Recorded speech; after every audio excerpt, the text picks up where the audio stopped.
This is our 1965 Chevy Malibu two-door hardtop.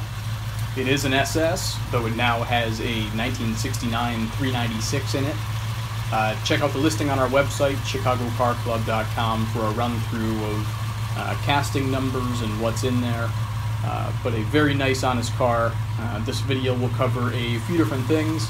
There will be a very slow-paced walk around of the car, showing all the little cosmetic blemishes. And then there will be some clips of the interior as well.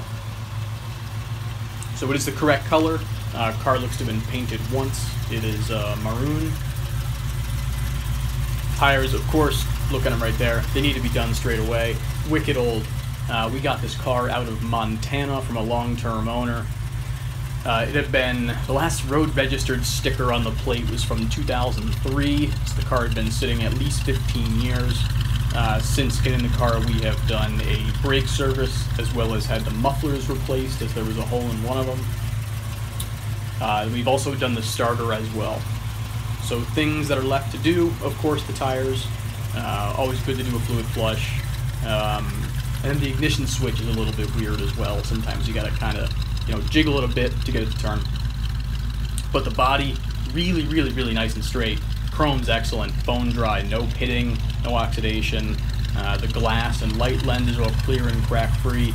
Windows roll up and down smoothly as they should. You can see just on the driver door, there's a little door ding there. Typical little, garage bump. Around to the back. Again, you can see this car was just really, really well stored. The odometer is functional, reads 45 and change. Of course, it's a non-original motor, so we cannot know what actual is. But you can just tell how dry this car is when you look at the corners of the glass. You look at the body lines. Just really nice. You can see that headliner looks like it's sagging. We actually just don't have the interior trim that kind of buttons it up to the top. The headliner is new. We had it professionally done during our ownership just a couple months ago. Wheels are in nice shape.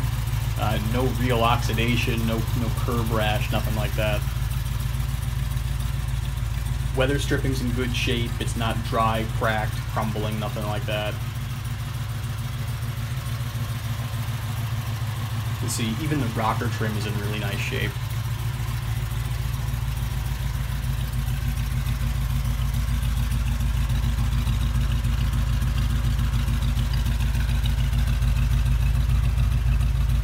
See a couple little chips there, some touch up, very faint little scratch crack there. And then at the bottom of the passenger door, tiny little specks of bubbling, and that's the only bubbling on the car, which is great to see.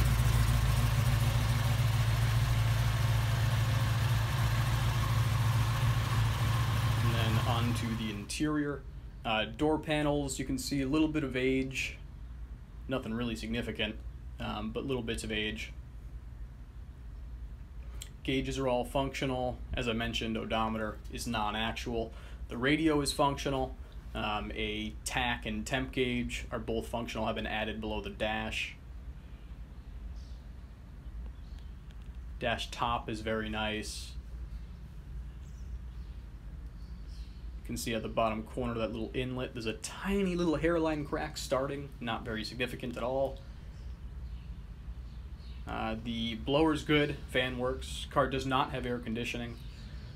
The signals and lights are all functional, both interior and exterior lights. You can see the console here. Could use some cleaning up, but it's not oxidized.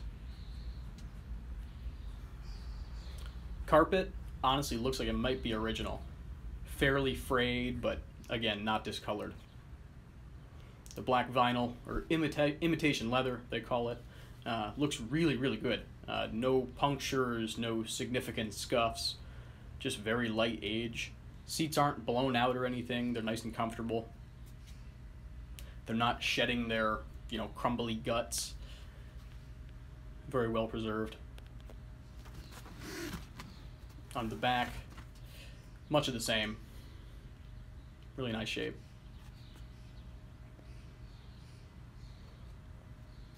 And as I mentioned, you need that interior trim to get the headliner to button up around the edges.